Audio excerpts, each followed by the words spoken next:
नमस्कार। आज 460वें दिन में आप सभी का स्वागत करती हूँ। आज के इस वेबिनार को शुरू करने से पहले हम सभी लोग 1 मिनट का साइलेंट प्रेयर करेंगे। धन्यवाद। आज का हम लोग का कार्यक्रम शुरू अब होता है।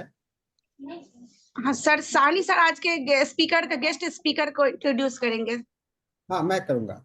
हाँ यस सर। धन्यवाद। आज हम लोगों का बहुत ही महत्वपूर्ण दिवस है। हम लोग 460वें दिन क्रॉस कर रहे हैं और इस अवसर पर हमारे साथ में हमारे सबसे सीनियर मोस्ट प्रोफेशंस के कलीग हम लोगों के हैं डॉक्टर पिनाकिन त्रिवेदी जी। मैं उनका इस मंच पर हार्दिक स्वागत करता हूं। डॉक्टर पिनाकिन त्रिवेदी जी वर्तमान में अध्यक्ष हैं होम्योपैथी के लिए आचार एवं पंजीकरण बोर्ड के लिए, जो कि नेशनल कमीशन फॉर होम्योपैथी के अंतर्गत आता है।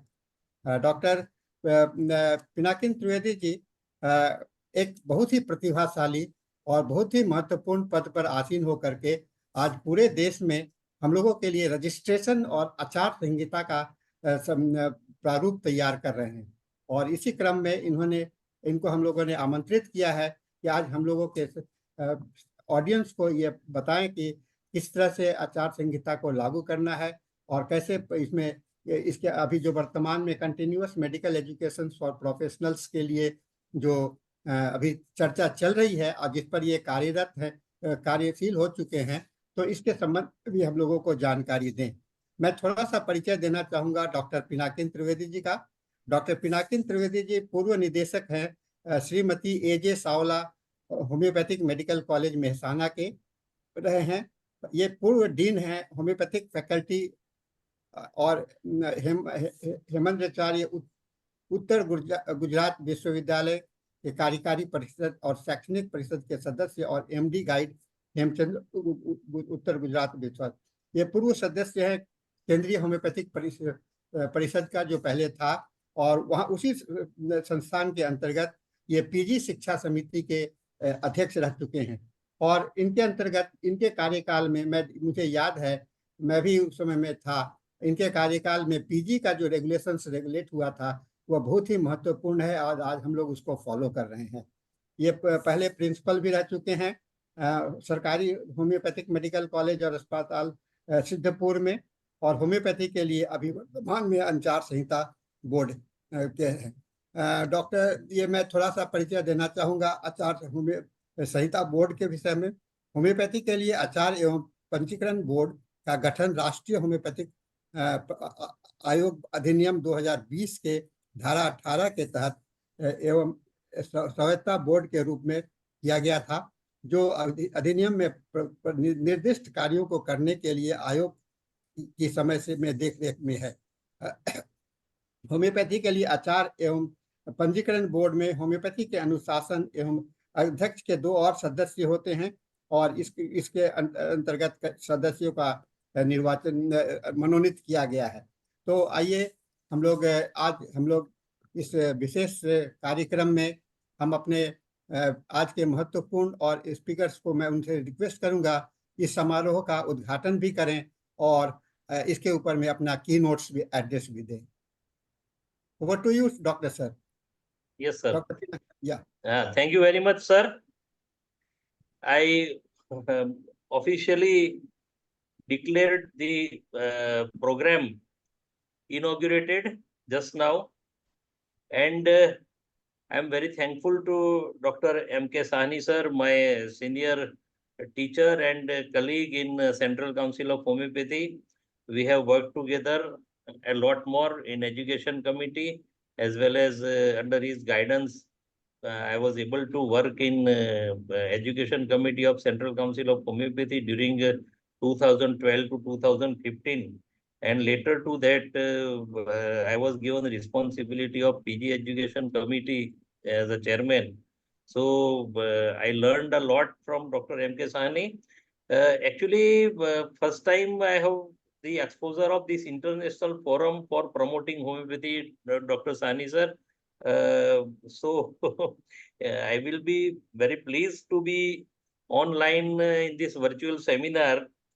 our president, Dr. A. Ismail of this program, the special program for continuous medical education of IFPH, Dr. Shahji Varghese Kuriat, the Vice President of International Forum for Promoting Homeopathy, and founder Dr. M.K. Sahni sir. Actually, this Board of Ethics and Registration of Homeopathy is came to force in the National Commission for Homeopathy from 6th sir of एक minute मैं July. Interrupt करूंगा sir, मैं एक minute interrupt करूंगा sir, इसे हिंदी में बोलिए sir, क्योंकि ये हिंदी सेशन है sir. Okay sir, okay, no problem sir. ये जो हमारा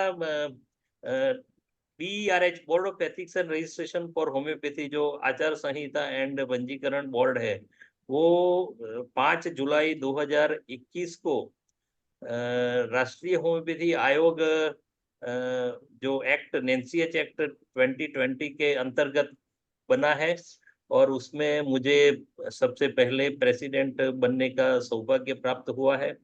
वो सब आप सबके आशीर्वाद और होम्योपैथी फ्रेटर्निटी की गुडविल से हुआ है, ऐसा मैं अब समझ रहा हूँ।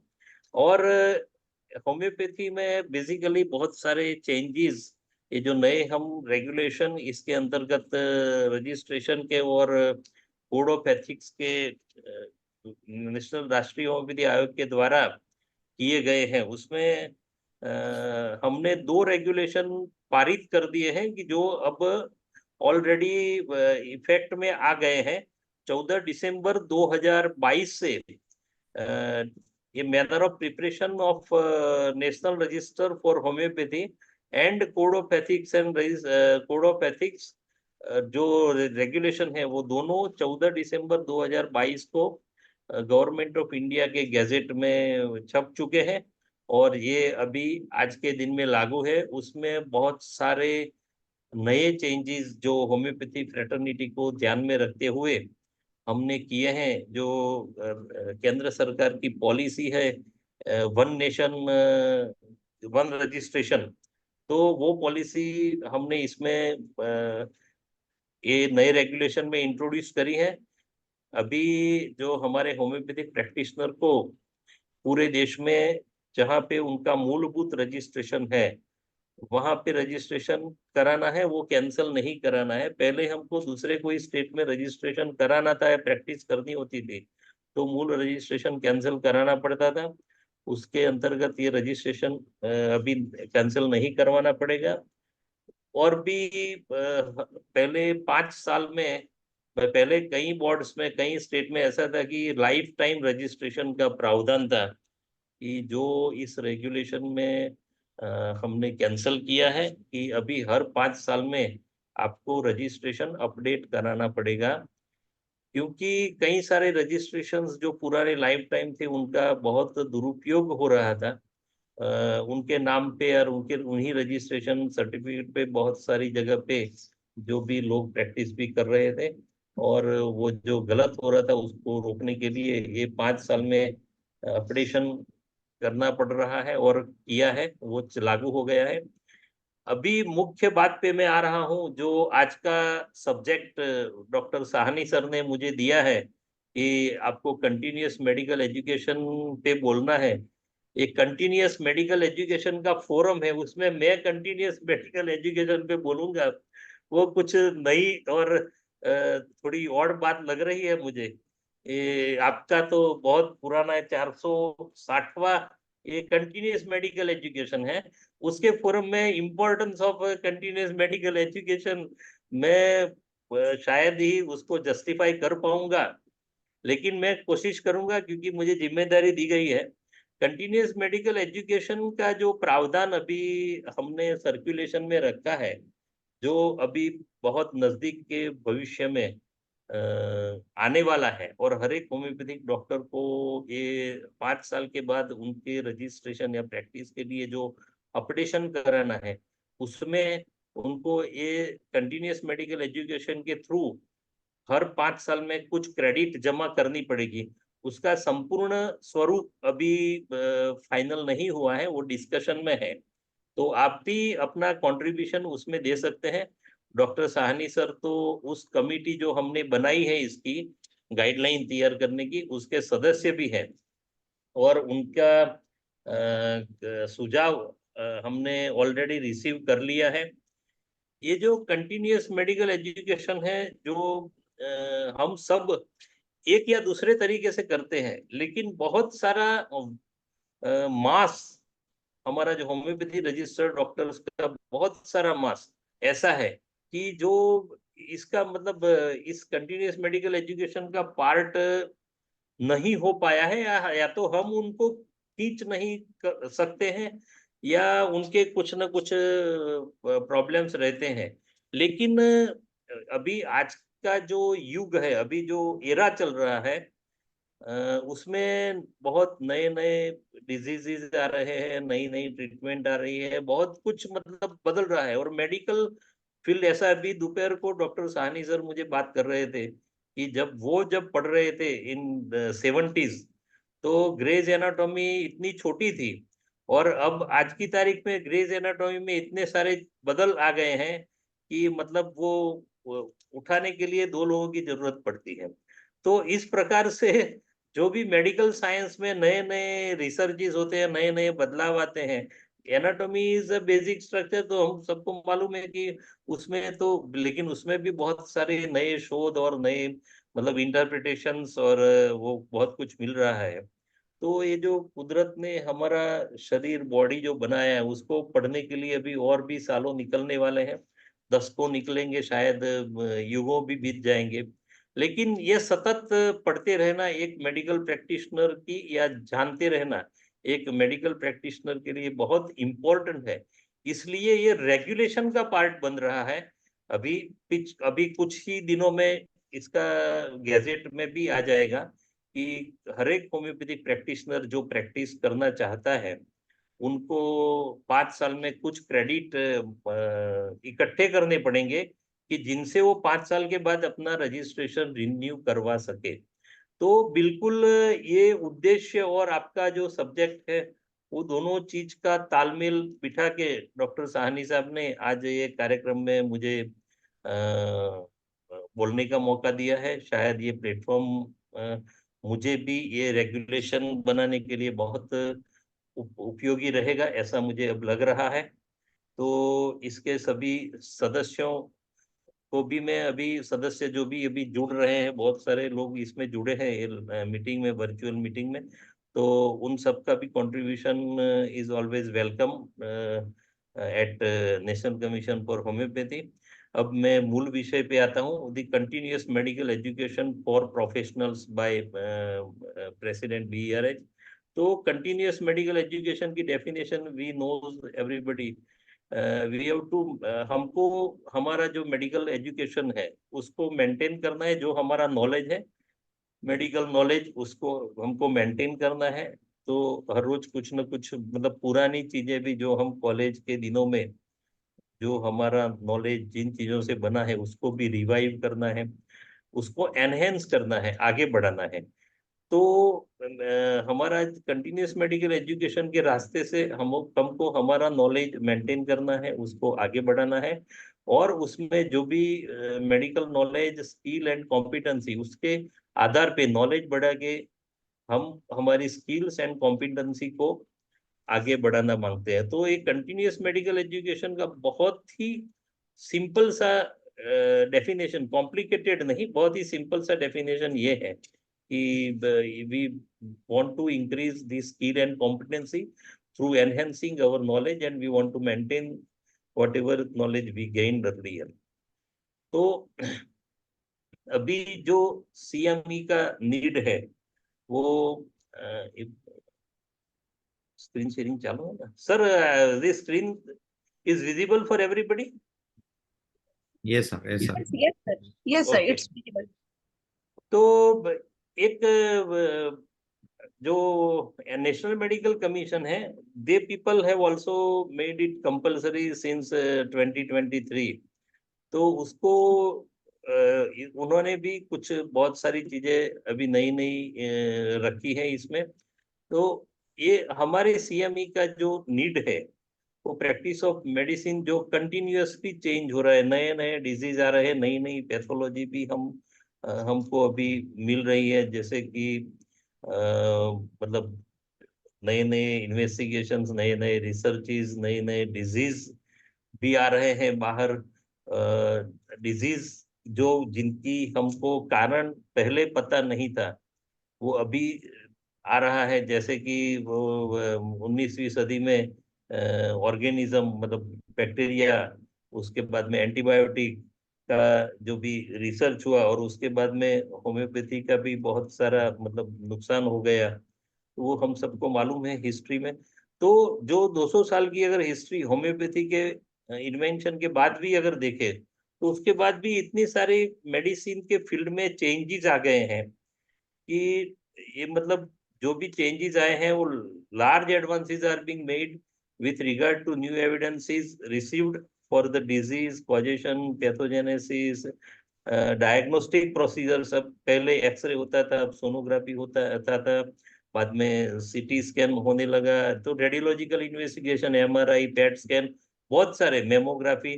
तो ऐसे ऐसे जो भी एडवांसेस, डायग्नोस्टिक एडवांसेस हो रहे हैं। आज 1970s में या 1980s में जब हम पढ़े थे, तब ये पेट स्कैन या एमआरआई ऐसा कुछ बहुत बहुत ही मतलब किसी को मालूम ही नहीं था, हम जानते भी नहीं थे। तो डायग्नोस्टिक की भी काफी प्रोसीजर और पैथोलॉजी इन्वेस्टिगेशन भी बहुत सारे अभी नए नए कंक्लूड हो रहे हैं। तो उन सब का भी नॉलेज होना, उसके साथ साथ थेराप्यूटिक नॉलेज, अभी जितने भी होम्योपैथिक प्रैक्टिशनर है वो सब अपना अपना, होम्योपैथी जो है एक प्रकार से एक अनोखी सिस्टम ऑफ मेडिसिन है। हम जानते हैं कि भाई हम कोई अगर इन्वेस्टिगेशन में किसी को एलर्जी कफ है और इओसिनोफिल उसको बहुत ज्यादा है, तो कई लोग उसको नेट्रम सल्फ से ट्रीट करते हैं, कई एंटीमटाड से ट्रीट करते हैं, कई लोग इपिकाक से ट्रीट करते हैं। लेकिन पर्टिकुलरली हमारे जो होम्योपैथी में जो भी फर्स्ट टाइम कोई भी आदमी उस दवाई को यूज करता है और उससे रिस्पांस मिलते हैं, तो वो एक प्रकार से हम अपनी भी रेपर्टरी बनाते हैं, तो अपने भी सिम्टम्स को आगे बढ़ाते हैं। तो इन सब के आधार से एक थेराप्यूटिक नॉलेज भी बढ़ता है। और अभी ये प्रोसीजर्स में जो हम अभी करते हैं, हिस्ट्री लेते हैं, पहले हिस्ट्री लेते थे, फिर दवाई डिसाइड करते थे, बाद में डॉक्टर हनीमैन के समय में ही ये रेपर्टरी का इन्वेंशन हुआ और एक इंडेक्स बनाया गया सिम्टम्स का। तो एक प्रोसेस ऐड हुई होम्योपैथी में रेपर्टराइजेशन की। तो अभी रेपर्टराइजेशन भी अच्छी तरह प्रैक्टिस होने लगा। बाद में कंप्यूटर युग आया, और जो हमने मतलब एक तरीके से कंप्यूटर में हमारी रेपर्टरी को डाल दिया, तो बहुत समय कम हो गया। मुझे मालूम है जब मैं पढ़ता था, तब 3-3 4-4 घंटे हमको लगते थे वो रेपर्टरी की शीट लेके हम बैठते थे, 1 मार्क 2 मार्क 3 मार्क करके पूरा एक सिम्टम्स में 180 ड्रग का हम मार्किंग करते थे। तो उसमें 3-3 4-4 घंटे लगते थे। अब क्या हो गया, कंप्यूटर आने से मतलब ऑलमोस्ट 1990 से या 21वीं सदी में जैसे ही हमने प्रवेश किया, तो हम सब कंप्यूटर यूज करने लग गए होम्योपैथी में। तो अब हमारा रेपर्टराइजेशन हमारे मतलब टिप पे आ गया, मतलब विद इन शायद 2-3 minutes we are able to repertorize our patient. अभी इसमें और एडवांसेस है, मेडिकल एडवांसेस नहीं है ये, टेक्निकल एडवांसेस है। अभी आर्टिफिशियल इंटेलिजेंस पे भी यूज होने लगा है होम्योपैथी में। तो रेपर्टराइजेशन के साथ साथ आर्टिफिशियल इंटेलिजेंस का भी यूज होने लगा है। तो बहुत सारा जो भी नया आ रहा है, वो अगर हमारे पुराने जो भी प्रैक्टिशनर हैं वो भी अपनी प्रैक्टिस में इसका यूज करेंगे, तो ये जो होम्योपैथी की फ्रेटर्निटी है, होम्योपैथी के लोग हैं, उनको, हमारे पेशेंट्स को और पूरी सोसाइटी को हम बहुत सा मतलब समय का और बाकी भी बेनिफिट दे सकेंगे, एक परफेक्शन का बेनिफिट दे सकेंगे। लेकिन एक चीज है कि जब तक ये सीएमई में मुझे जाने की तो इच्छा है, लेकिन मैं सीएमई में जब जाना होता है तब ये रजिस्ट्रेशन कराने का ये वो करके फिर कौन करता है, चलो छोड़ो, समय आ जाता है, निकल जाता है, बहुत सारे समय पे ऐसा हुआ है। तो इस प्रकार से ये जो भी होम्योपैथिक प्रैक्टिशनर्स हैं, उनको सीएमई अगर हम थोड़ा रजिस्ट्रेशन के साथ और ऑपरेशन के साथ अगर जोड़ पाते हैं तो होम्योपैथी साइंस में भी बहुत फायदा होगा। कुछ 25-50 हजार लोग सीएमई अटेंड करते हैं, उसकी जगह पे अभी 3,40,000 प्रैक्टिशनर हैं, वो सब सीएमई अटेंड करेंगे तो उनका भी नॉलेज शेयर होगा, और जिनका नॉलेज अच्छा है उनके नॉलेज के बाद वो सबको स्प्रेड होगा। तो 3,40,000 के करीब प्रैक्टिशनर हैं हमारे पूरे इंडिया में। वो सब अगर उनको साल में 2 सीएमई करना पड़ता है, कंपलसरी होता है, तो कम से कम 7 लाख लोग हमारे लिए मतलब पूरे साल में सीएमई करेंगे। तो इस प्रकार से ये हेल्थ प्रोफेशनल जो भी हैं हमारे होम्योपैथी के, उनको to keep abreast of advances, उनको प्रैक्टिस में हमको क्या रिक्वायरमेंट है, optimal care of the patient, तो उसके लिए जो हमको जरूरत है, तो we would like to keep abreast of advances to all over practitioner. हमारे सभी प्रैक्टिशनर को पूरा जो भी एडवांसेस है होम्योपैथी में, और भी रिसर्च भी होने लगे हैं, अपने बेस पे भी कुछ लोग काम करते हैं। Central council of research in homeopathy का भी काफी इसमें रिसर्च में अभी योगदान है। उन्होंने भी 4-5 चीजें मिनिमम कैसे प्रैक्टिस करनी चाहिए ऐसी उनके पब्लिकेशन भी हैं। तो वो तो सरकारी चीज है, लेकिन हमारे बहुत एंथुसियास्टिक जो भी सीनियर प्रैक्टिशनर है उनका भी बेनिफिट हमको मिल सकता है। तो ये to require to upgrade the knowledge and skills on the regular basis, तो डे टू डे इस प्रकार का मौका हम सभी प्रोफेशनल्स को मिले।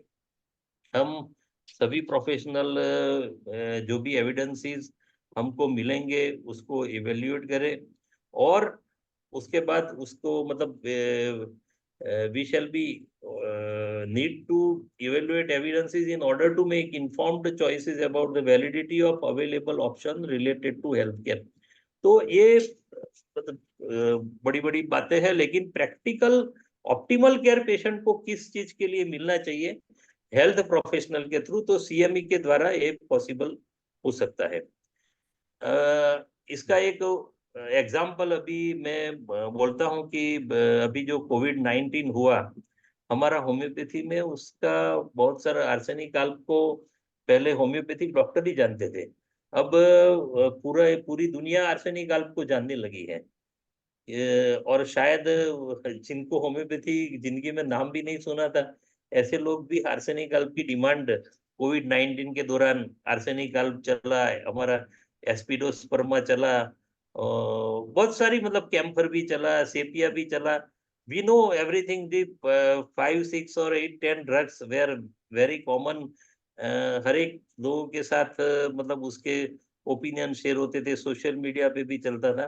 तो ये जो कोविड-19 जो पेंडेमिक हुआ, वो इसका बहुत बड़ा एग्जाम्पल है कि जो न्यू डिजीज अभी आ रहे हैं, न्यू डिजीज में किस प्रकार से एक्यूट मतलब वो रेस्पिरेटरी सिस्टम को वो मतलब सीवियर एक्यूट रेस्पिरेटरी डिस्ट्रेस होता है, तो उस प्रकार से इसकी पैथोलॉजी भी समझ में आई कि कौन सी स्पीड से हो रहा है, किस प्रकार का कलेक्शन होता है, और किस प्रकार से रेस्पिरेटरी डिस्ट्रेस में पेशेंट जाते थे। तो ये एक न्यू डिजीज की न्यू पैथोजेनेसिस थी, और पब्लिक हेल्थ पॉइंट के व्यू से उसको बहुत समझना जरूरी था। इसमें हमको फक्त होम्योपैथी भी नहीं लेना है कि सीएमई में हमको हर एक डिसिप्लिन का अगर नॉलेज मिलता है, और इंटरडिसिप्लिनरी जो हर एक चीज में इंटरडिसिप्लिनरी एक्शन, मतलब 2, 3, 4, 5, 6, 7 इस प्रकार की जो जो भी सिस्टम है, वो सब लोग अगर इसमें काम करते हैं कुछ ना कुछ, और जैसे होम्योपैथी से आर्सेनिक आया, एलोपैथी में कुछ रेस्पिरेटरी सपोर्ट, वेंटिलेशन या ऑक्सीजन या कुछ डायग्नोस्टिक सिस्टम, एंटीबॉडी डिटेक्ट करना कैसे, वो सब आया। तो ऐसा कुल मिला के जो लोगों की मतलब हमारे एक कोविड-19 से जो पेंडेमिक में लोगों की सेवा हुई इस डिजीज से लोगों को बाहर निकालने के लिए, तो उस सब का एक्सपोजर हम सबको है।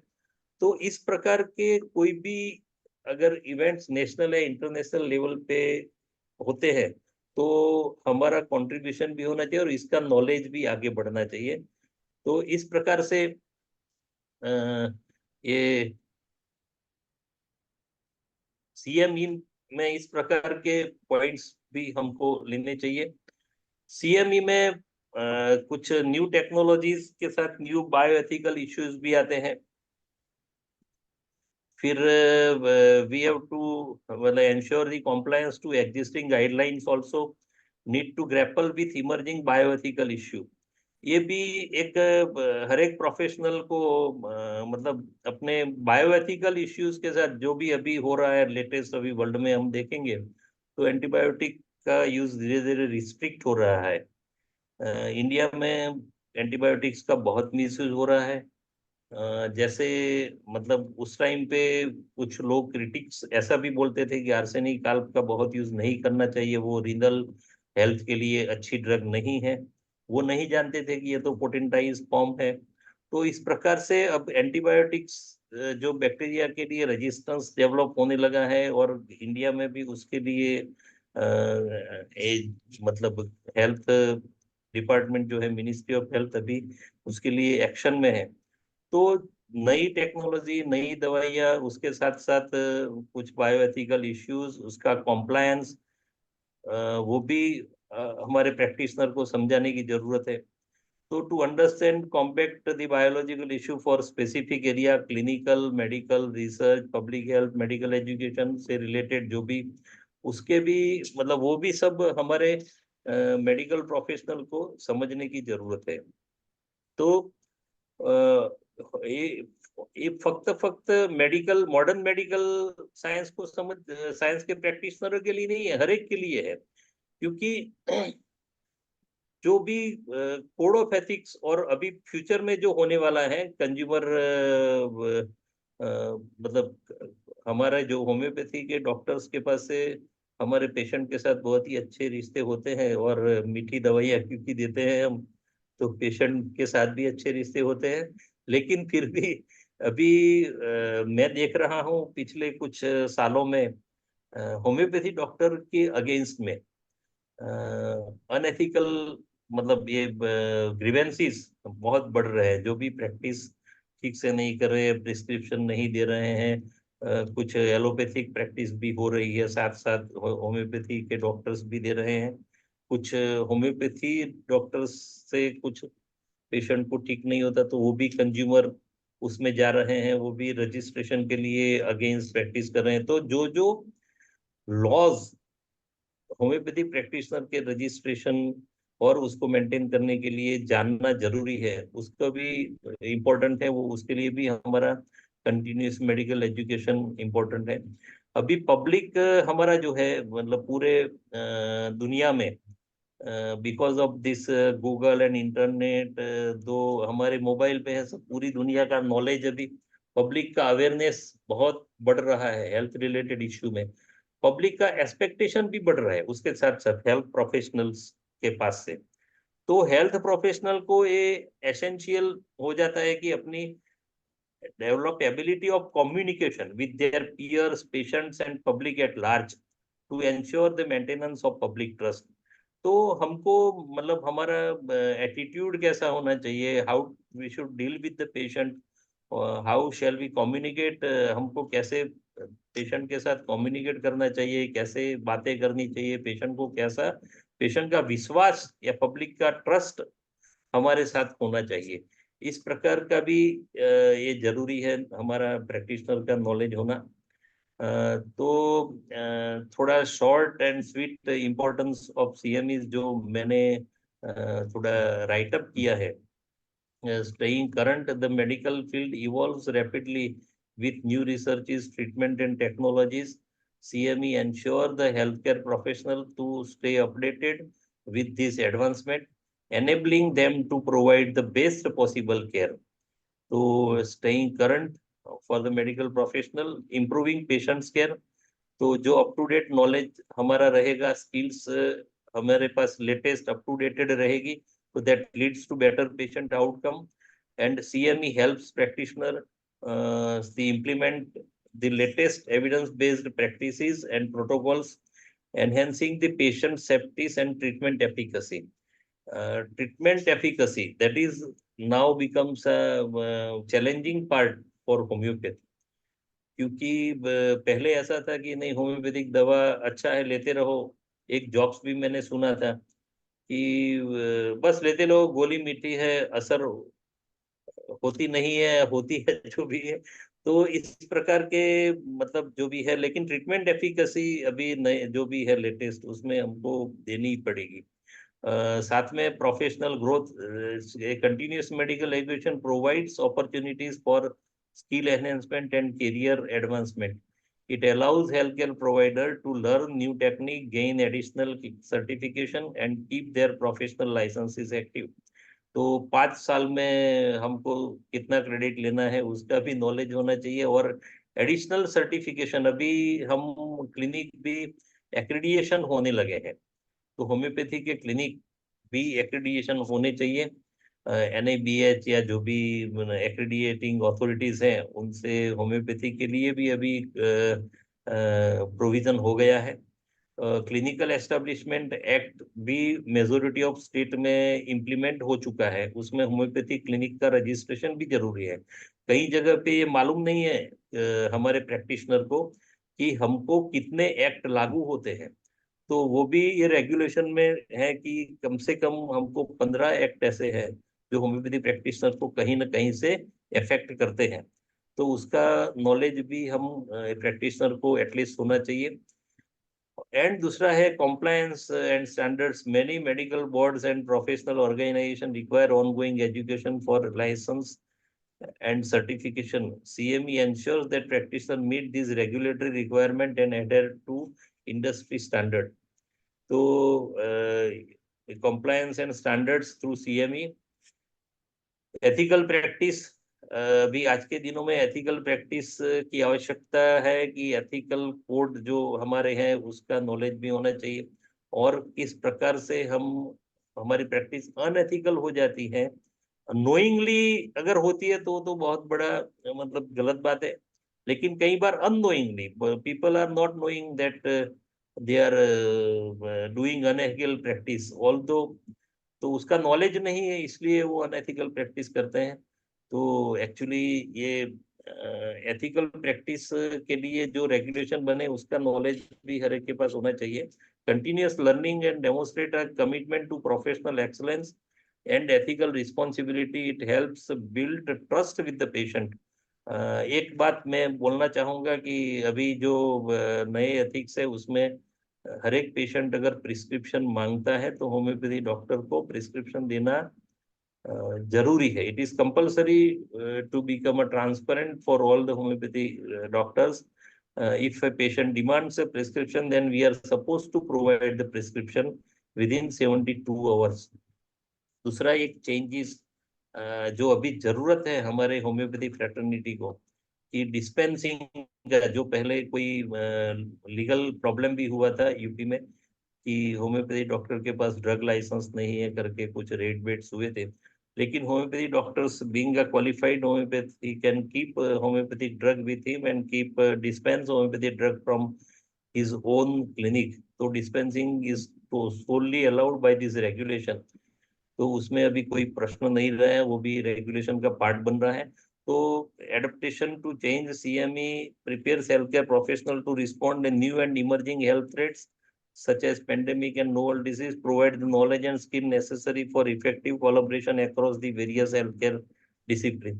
अभी मैं एक यहाँ पे एग्जांपल देना चाहूँगा कि गुजरात में एक UN मेहता कार्डियक सेंटर है, गवर्नमेंट ऑफ गुजरात की जो सबसे बड़ी सिविल हॉस्पिटल है यहाँ, कम से कम वो आई थिंक 2500 बेड से बड़ी है, उसमें 1200 बेड्स कोविड के दौरान जुड़े। तो it is a medical college having 450 seats, having 3500 bed. तो वहाँ पे एक कार्डियोलॉजी सेंटर है, वो भी बहुत बड़ा है, मतलब इट इज अराउंड 400 बेड्स। तो उनके डायरेक्टर थे, तो somebody from England, some allopathic practitioner, his colleague from England, he told that you use these 4 medicine in COVID, और उन्होंने अपने मंगवाई वहां से इंग्लैंड से, और करीब they have used that drug for 3 months. Homeopathic drug was used in this allopathic institution, UN Mehta Cardiac Institute for 3 months during initial phase of COVID.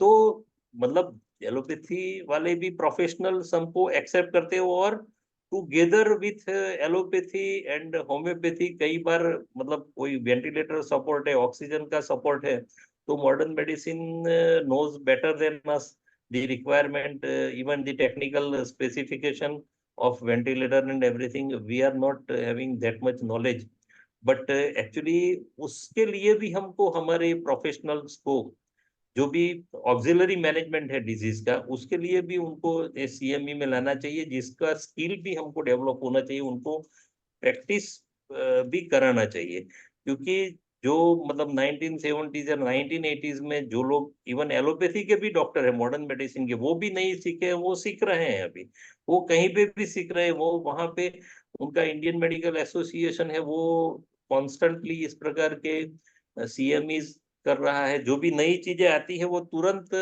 वहां पे स्प्रेड हो जाती है. और हमारा एक होम्योपैथी में मतलब एक छोटे छोटे ग्रुप होते हैं, वो लर्निंग के लिए सीएमई करते हैं, लेकिन जो बाकी के प्रैक्टिशनर हैं वो दूर रह जाते हैं.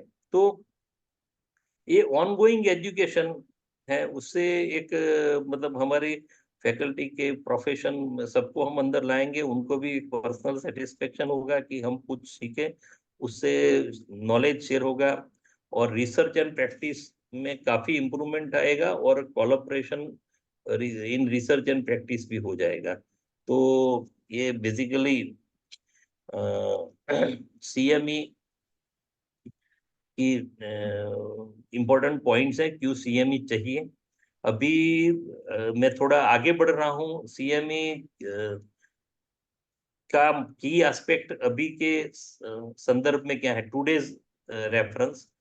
तो there are various format of CME that can be delivered through various format. हम तो खाली ये अभी ये ऑनलाइन हमारा लेक्चर चल रहा है, तो एक ऑनलाइन इंटरेक्शन है, तो वो भी वेबिनार्स के स्वरूप में है, लेकिन वर्कशॉप भी होना चाहिए, मतलब पेशेंट के ऊपर और हिस्ट्री. मैंने बोला स्किल डेवलपमेंट, तो workshop, seminar, online courses, webinar, conferencing and peer reviewed journals, उसके थ्रू भी मतलब इस प्रकार से नॉलेज डिलीवर हो सकता है, और एक्वेंटेशन, न्यू एक्वेंटेशन भी हो सकता है.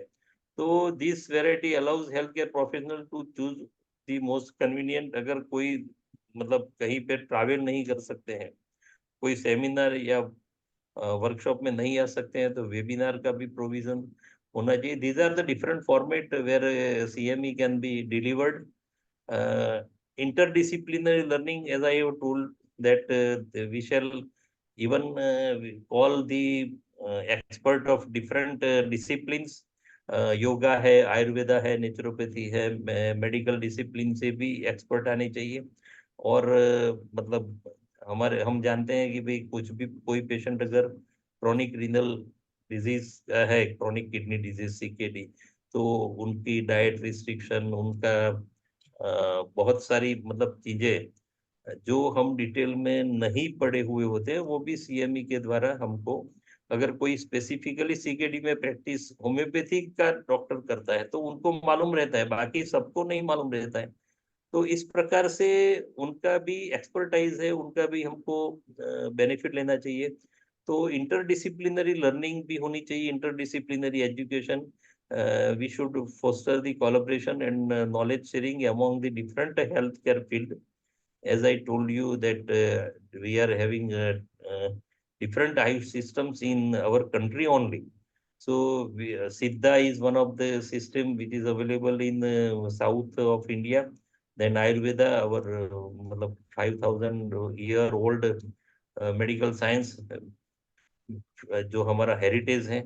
होम्योपैथी जो एकदम रिफाइंड, मैं तो बोलूंगा कि it is refined system of medicine, जो अभी एक्सेप्टेंस उसका बहुत सारा बढ़ रहा है, और among modern system of medicine भी बढ़ रहा है. ऐसा नहीं है कि मॉडर्न सिस्टम ऑफ मेडिसिन वाले होम्योपैथी का दवाई नहीं लेते हैं, they prefer to take homeopathy medicine, because they know actual the side effects of. तो एक collaborated education, interdisciplinary learning भी होना चाहिए। और आगे जाके जो अभी जो होने वाला है वो इंटरडिसिप्लिनरी लर्निंग के साथ जो इंटीग्रेटेड पेशेंट अप्रोच, जो सेंट्रल गवर्नमेंट ऑफ इंडिया का एक विजन है कि there shall be integrated approach to treat the patient.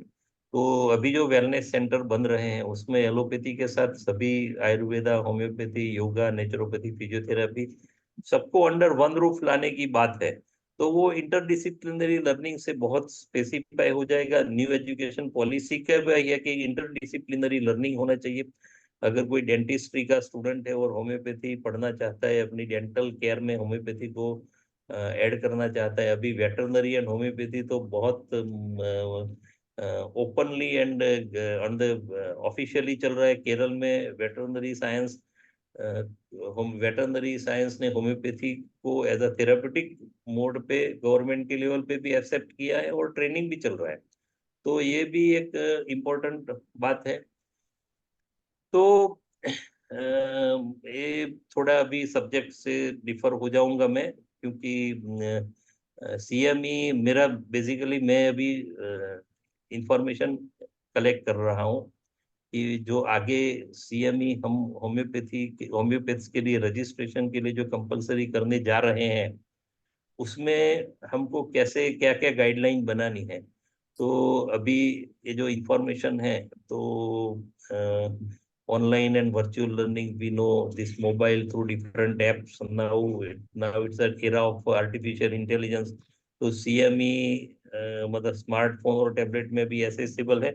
और थोड़ा तो इजी तो हो गया है, क्योंकि हम कोविड ने हमको सिखा दिया है कि वर्चुअल मीटिंग, जूम और ये सब अभी बहुत कॉमन हो गया है। तो इससे सीएमई का रास्ता भी बहुत मतलब बहुत सारे लोगों तक हम पहुंच सकते हैं।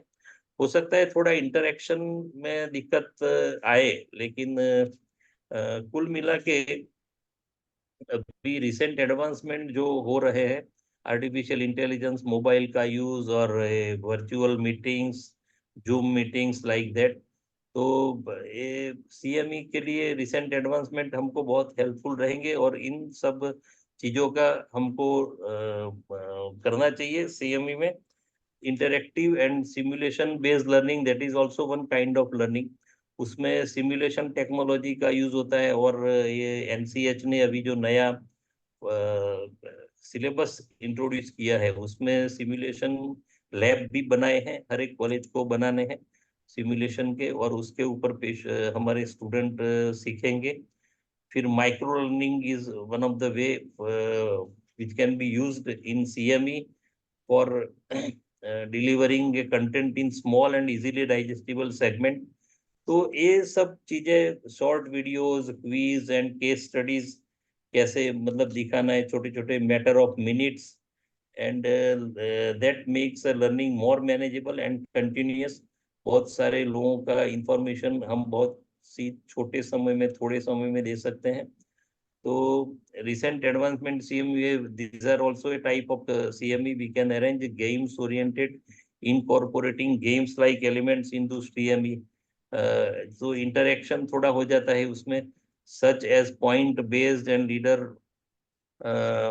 boards, increased engagement and motivation। तो हर एक प्रकार के जो भी इंटरेस्ट है हमको, जो जिसको हम हमारे पार्टिसिपेंट को हम अट्रैक्ट कर सके, उस प्रकार से हमको सीएमई का अरेंजमेंट अलग अलग तरीके में करना चाहिए। Inter professional education, this is IP actually initiative promotes the collaborative learning among the different healthcare professionals, as I told। एक टीम वर्क जो अभी रिसर्च में एम्स में चल रहा है, हम होम्योपैथी के साथ, दिल्ली में एक ऑल इंडिया इंस्टीट्यूट में कैंसर के लिए भी रिसर्च का ऐसा मतलब मैंने सुना है। It is very successful project by government of India.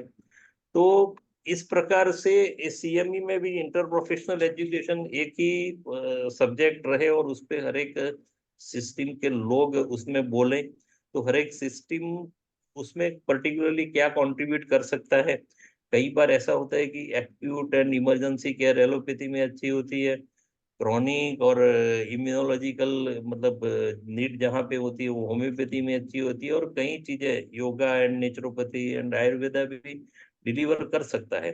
तो इंटर प्रोफेशनल एजुकेशन हमारे प्रैक्टिशनर को मिले, उससे मतलब we can deliver more benefits to the society, तो पेशेंट को उससे ज्यादा बेनिफिट रहेगा। अभी हम किस प्रकार से ये सीएमई कौन कौन कंडक्ट करेगा, ऐसा एक प्लान आउट किया है हमने कि भाई ये सीएमई, क्योंकि बहुत सारे नंबर ऑफ सीएमई हो सकते हैं, तो जो भी इंस्टीट्यूशंस हैं, बहुत सारी इंस्टीट्यूशन को इसमें लाना पड़ेगा।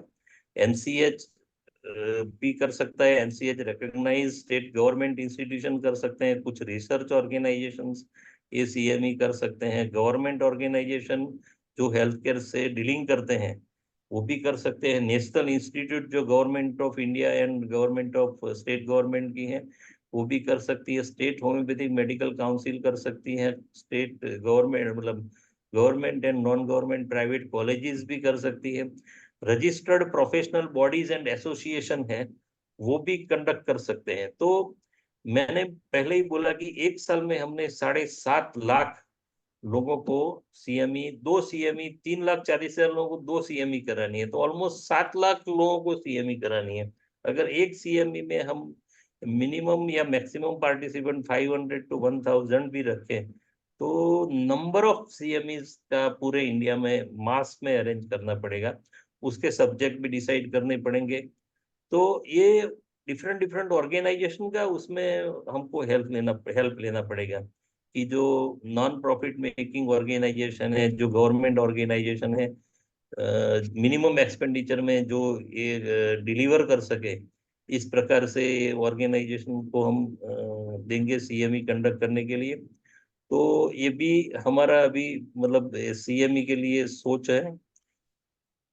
तो what procedure may adopt by NCH, developing the program, identifying the speaker, obtaining the approval to conduct the CME।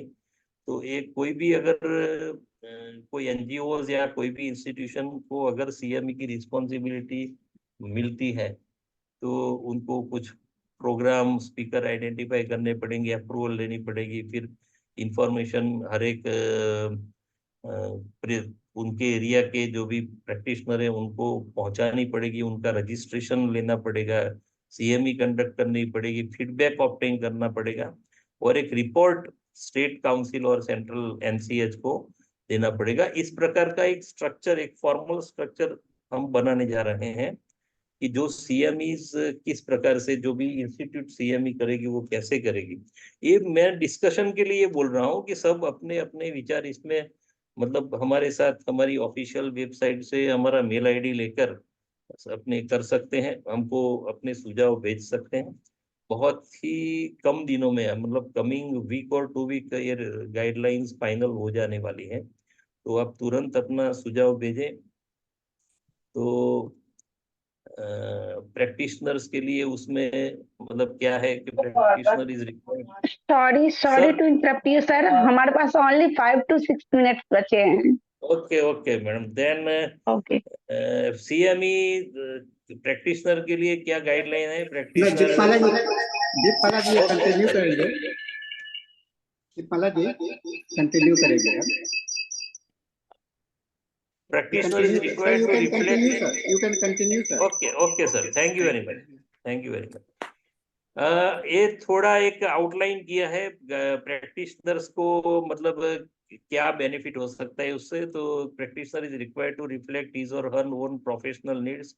Practitioner को अपनी रिस्पॉन्सिबिलिटी जो है तो mandated the CME points on yearly basis. Practitioner is required to maintain a record of their CME points to update the state council, state medical council. एक chain बनेगी उससे, ऐसा मुझे लग रहा है कि प्रैक्टिशनर कई बार अपने एसोसिएशन से, अपनी जो भी रजिस्टरिंग अथॉरिटीज हैं, अपनी होम्योपैथी फ्रेटर्निटी से एक अलग हो जाते हैं कई बहुत सारे प्रैक्टिशनर प्रैक्टिस में पढ़ने के बाद। तो उनके बीच में एक रिलेशन की ये चेन बन सकती है सीएमई से। एंड ये मतलब ये अगर सक्सेस होता है और इसका रेगुलेशन में हम कन्वर्ट कर सकते हैं, तो ये फॉर्मल न बनकर, मतलब एक रेगुलेटरी रिक्वायरमेंट न बनकर एक रियल में होम्योपैथी के प्रोग्रेस के लिए काम करे, इस प्रकार की इच्छा है। तो सीएमई की जो भी इम्पोर्टेंट है वो ऑलमोस्ट एक्रेडिएशन के साथ ये सीएमई, आप जैसे जो भी रजिस्टर्ड एसोसिएशन है, जो ऑर्गेन है, इस प्रकार की सीएमई का बहुत सारा एक्सपीरियंस बनाते हैं, उन सबको साथ में लेकर ये सभी प्रैक्टिशनर को कंटिन्यूस मेडिकल एजुकेशन का बेनिफिट मिले और अपना नॉलेज वो अपडेट कर सके, और उसका बेनिफिट सभी पूरे देश में पेशेंट को भी मिले और होम्योपैथी साइंस को भी मिले, ऐसा एक आशय है इसके पीछे। और हर 5 साल में हर एक प्रैक्टिशनर अपना रेगुलर सीएमई करें और अपडेट करें, ऐसी शुभेच्छाएं। Thank you very much to everybody. I am sorry that मैं बहुत मतलब लंबा थोड़ा खींचने वाला था, लेकिन अब जो जरूरी बात थी वो हो गई है, ऐसा मैं मानता हूँ। और इस प्रकार के और भी इस प्लेटफॉर्म से मुझे भी फीडबैक मिलेगा कि ये सीएमई का क्या फायदा हुआ। तो I will be very much happy to receive the feedback on mail ID. हाँ, thank you sir. Thank you sir. Thank you very much sir. हाँ, बहुत ही बढ़िया रहा था। और Sahani sir, if you two sir आपका साउंड इको इको हो रहा है सर। clear को होता है। हाँ दूसरे वाला में मुझे ऐसे कीजिए।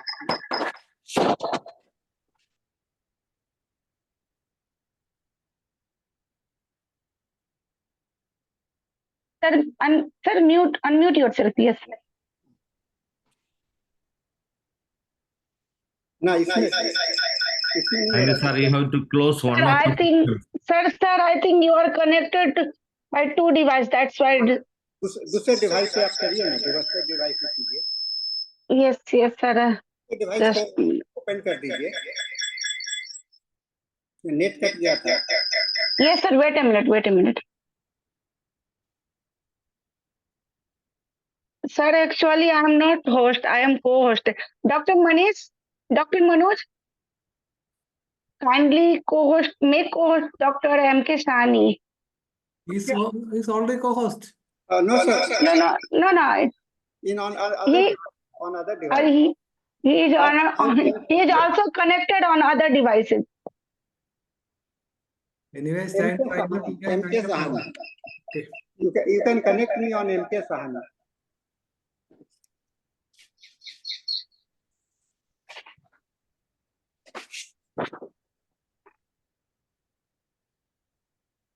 MK Sahani, please. Yes, sir, it's right.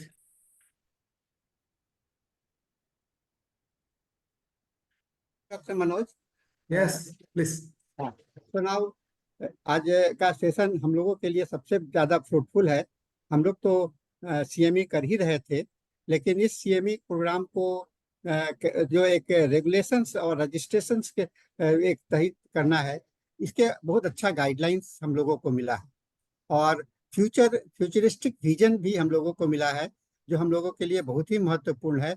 मैं डॉक्टर पिनाकिन त्रिवेदी जी का धन्यवाद देना चाहूँगा कि उन्होंने बहुत ही अच्छे तरीके से और नन हिंदी भाषी होते हुए भी इतना अच्छा हिंदी में हम लोगों को समझा रहे थे। क्योंकि यह हिंदी सेशन था, तो मैंने इनसे रिक्वेस्ट किया था कि आप हिंदी में भी करें। मैं आपको सर एक बार इंग्लिश सेशन में भी आमंत्रित करूँगा इसके लिए।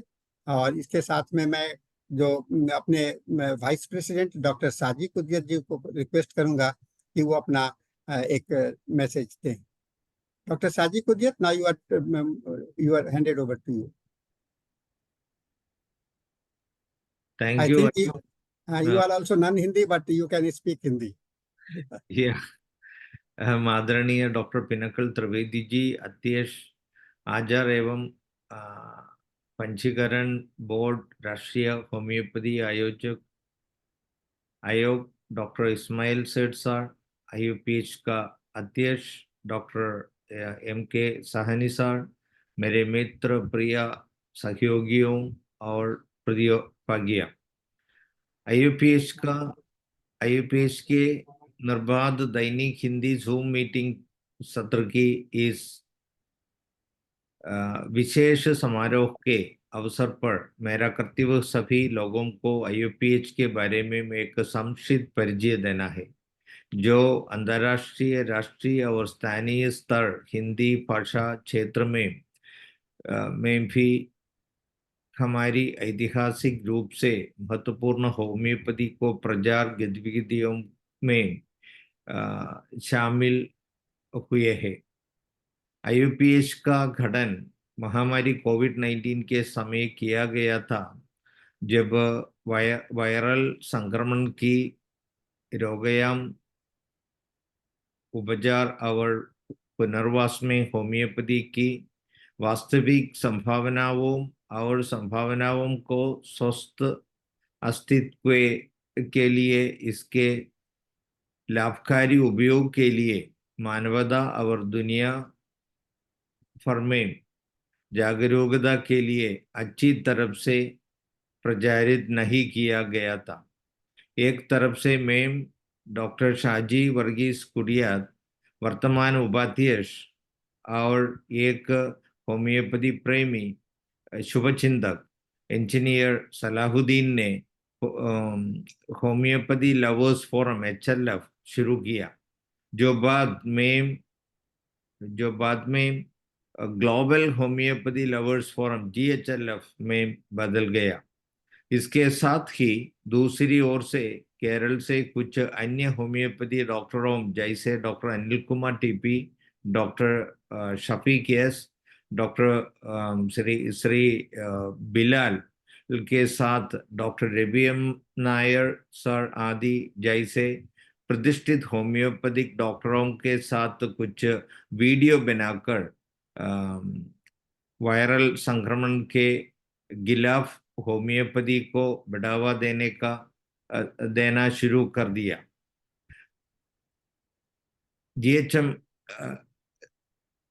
GHLF ने light A lamp for homeopathy अभियान नामक एक अंतर्राष्ट्रीय कार्यक्रम आयोजित किया, जिसने 36 देशों के होम्योपैथी डॉक्टरों और समर्थकों को आकर्षित किया। दुबई में काम करने वाले एक अन्य होम्योपैथी प्रेमी डॉक्टर शफीक के मरीज श्री फिरोज ने फिर एक समन्वित प्रयास किया और IUPH होम्योपैथी को बढ़ावा देने के लिए अंतर्राष्ट्रीय मंच के एक छत्र नाम के तहत गतिविधियों की 2 धाराओं को एक साथ जोड़ दिया। श्री फिरोज की आग्रह पर IUPH ने 1 सितंबर 2020 से होम्योपैथी को बढ़ावा देने के लिए दैनिक जूम मीटिंग शुरू किया, जो अब भी निर्बाध रूप से जारी हो हर दिन 3 भाषाओं में। हिंदी शाम 7 बजे से 8 बजे तक IST, अंग्रेजी सत्र रात 8 बजे से 9 बजे तक IST और स्थानीय मलयालम सत्र 9 बजे से 10 बजे IST तक। नियमित सत्र अब तक 1414 सत्रों तक निर्बाध रूप से पहुंच चुके हैं। हमारा हिंदी सत्र आज से ठीक 460 दिन पूर्व डॉक्टर MK साहनी सर से भागभूत नेतृत्व और मार्गनिर्देशन में श्री संदीप पीटर के नियमित संचालन के साथ शुरू हुआ था, जो अपनी पत्नी जो एक होम्योपैथी डॉक्टर है के माध्यम से होम्योपैथी से बहुत अच्छी तरफ से शूट हुए हैं। डॉक्टर धनेश जैसे अन्य doctor, doctor Manoj, doctor Hubert, doctor Kurup, doctor Nutan Sharma, doctor Deepmala, doctor Manish Azad, doctor Ankit, doctor Neha Kakkar इस भावुक यात्रा का बहुत महत्वपूर्ण हिस्सा है। आज हिंदी फारसी क्षेत्रों में भी चिकित्सकों के लिए सतत चिकित्सा शिक्षा के प्रति योगदान प्रदान कर रहा है। इस विशाल यात्रा में जो अभी भी जारी है, दुनिया भर में कई होम्योपैथी डॉक्टरों और होम्योपैथी के चिंतकों ने योगदान दिया है और अभी भी इसकी निरंतर सफलता के लिए योगदान दे रहे हैं।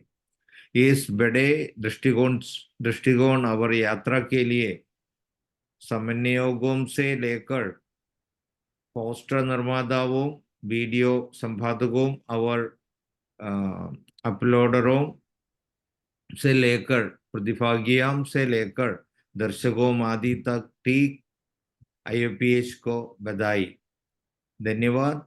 और सभी को निरंतर होने वाले दैनिक वेबिनार के 407 दिन का प्रत्येक अवसर पर सभी को हार्दिक बधाई, धन्यवाद। मैं एक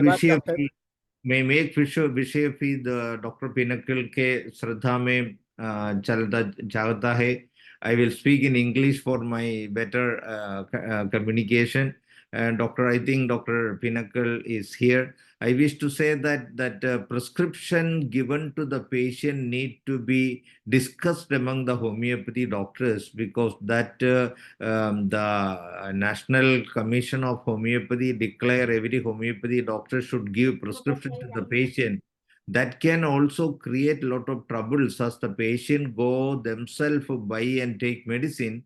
That can cause the continuous follow-up and change of medicine become difficult, and also medicinal aggravation also can be produced. So I wish I bring this matter to your attention, sir. So please have a discussion and come to a better conclusion is my opinion. Thank you, sir. No, sir. Actually, we put this regulation on public domain also for 2 months and 30 days on our public domain. And जो अभी latest जो insurance policies और आ रही है, बाकी जो consumer law जो बोल रहा है, उसके पैरेलल हमको देना ही पड़ेगा prescription.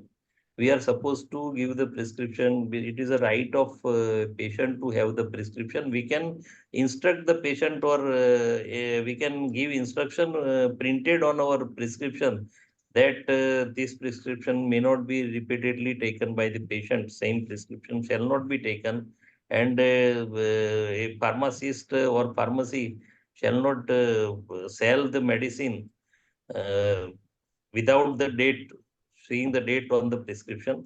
So on the same date or nearby date, they can dispense otherwise they shall not dispense the medicine, because there are many medicines in even allopathy, such prescription and such instructions are there.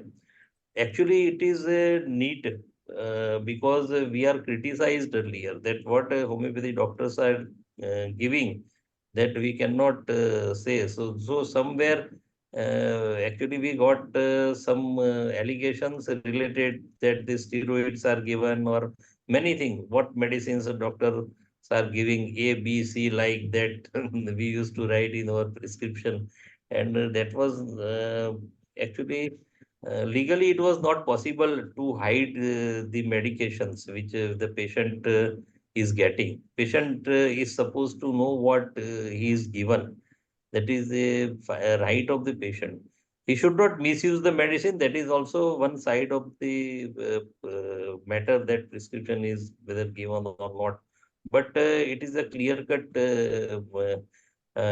instruction, and by law also we are supposed to provide a prescription to the patient. Consumer law also says that what you are going to give the patient, what you are going to do the patient, that is everything patient should be informed. So this is the need of the time. So, and it is already regulated, and actually we have provided for 72 hours that after demand of the patient, within 72 hours, we are supposed to deliver the prescription, what medicine we have prescribed or we have dispensed to the patient. Thank you, sir. Thank you very much, sir. Now it's time to conclude, I think, in Okay, Hindi okay. session. Deepmala ji, Thank you very much. Yes, sir, yes, sir. एक minute रुक जाइए। So thank you sir, आपने इतना अच्छा guidelines हुआ। उदेश साहब का भी जवाब बहुत अच्छा मिला। तो मुझे लगता है कि एक प्रिस्क्रिप्शन राइटिंग के ऊपर में भी जो हम लोग का कोड ऑफ एथिक्स है, उसमें एक पैराग्राफ कुछ आ जाए आगे चल करके, तो इससे अच्छी बात होगी। तो इसके साथ में चूंकि हम लोग का समय सीमा समाप्त हो रहा है और हमारे Yes, अगले sir. सेशन के डॉक्टर मनोज जी भी बेताब हैं इस सेशन को हैंडओवर चेंज करने के लिए। मैं डॉक्टर अंकिता को रिक्वेस्ट करूंगा कि आप वोट ऑफ थैंक्स को प्रेजेंट करें, क्योंकि डॉक्टर अंकिता को हम लोगों ने शेड्यूल किया था वोट ऑफ थैंक्स देने के लिए। Doctor Ankita, please unmute yourself. Yes, sir. या Thank you so much, sir. आप सभी लोगों ने ज्वाइन किया, डॉक्टर पिनाकिन सर और शाजी सर, आप सभी लोगों ने अपना टाइम हमें दिया हिंदी IFPH प्लेटफॉर्म पर। तो मैं हिंदी टीम की तरफ से आप सभी का धन्यवाद करती हूँ और यही रिक्वेस्ट करूंगी कि आगे भी आप हमारे साथ जुड़ें, ऐसे ही कुछ ना कुछ चीजें बताएं हमें। तो इसी के साथ में हम लोग अपना 7 से 8 का हिंदी सेशन समाप्त करते हैं और इसके बाद में 8 बजे से 9 बजे तक का इंग्लिश सेशन रहेगा, जिसके लिए मनोज सर को मैं माइक हैंडओवर करना चाहूंगी। Yes. Over to you sir. Thank you everybody for the Hindi session. Good morning, good afternoon, and good evening. Welcome to the 1430th day of continuous and uninterrupted Zoom session of